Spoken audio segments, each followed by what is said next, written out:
കേരളത്തിലെ ആദ്യത്തെ നാഷണൽ പാർക്കാണ് ഇരവികുളം. ഇവിടുത്തെ പ്രത്യേകത എടുത്തു പറയേണ്ട ആവശ്യമില്ലല്ലോ. മൂന്നാർ വന്നു കഴിഞ്ഞാൽ പിന്നെ ഇരവികുളം വിസിറ്റ് ചെയ്യാതെ പോകാൻ പറ്റില്ല. ഇവിടേക്കുള്ള യാത്ര തന്നെ വളരെ മനോഹരമായ ദൃശ്യഭംഗിയാണ് നമുക്ക് സമ്മാനിക്കുന്നത്. തമിഴ്നാടിന്റെ സംസ്ഥാന മൃഗവും വംശനാശ ഭീഷണി നേരിട്ടുകൊണ്ടിരിക്കുന്ന നീലഗിരി താർ അഥവാ വരയാടുകൾ ഏറ്റവും കൂടുതലായി കാണപ്പെടുന്നതും ഇരവികുളം നാഷണൽ പാർക്കിലാണ്. സഹ്യപർവ്വതത്തിലെ ഏറ്റവും ഉയരം കൂടിയ കൊടുമുടിയായ ആനമുടി സ്ഥിതി ചെയ്യുന്നതും ഇവിടെയാണ്. തമിഴ് ഭാഷയിൽ വരയെന്ന് വെച്ചാൽ പാറ എന്നാണ് അർത്ഥം.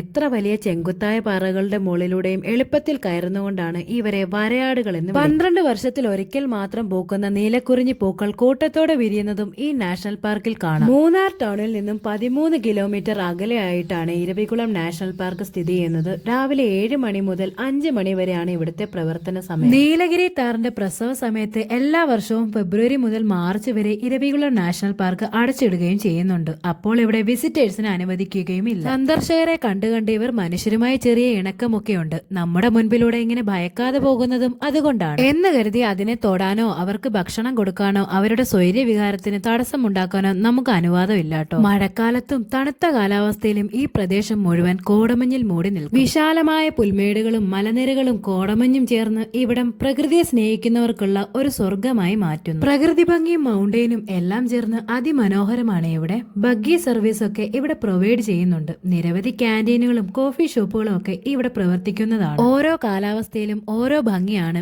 ഇരവികുളം സമ്മാനിക്കുന്നത്. ഇരവികുളത്തെ മഴക്കാല വീഡിയോയുമായി വീണ്ടും കാണാവേ. അപ്പോൾ വീഡിയോ ഇഷ്ടപ്പെട്ടാൽ ലൈക്ക് ചെയ്യാനും ഷെയർ ചെയ്യാനും മറക്കല്ലേ.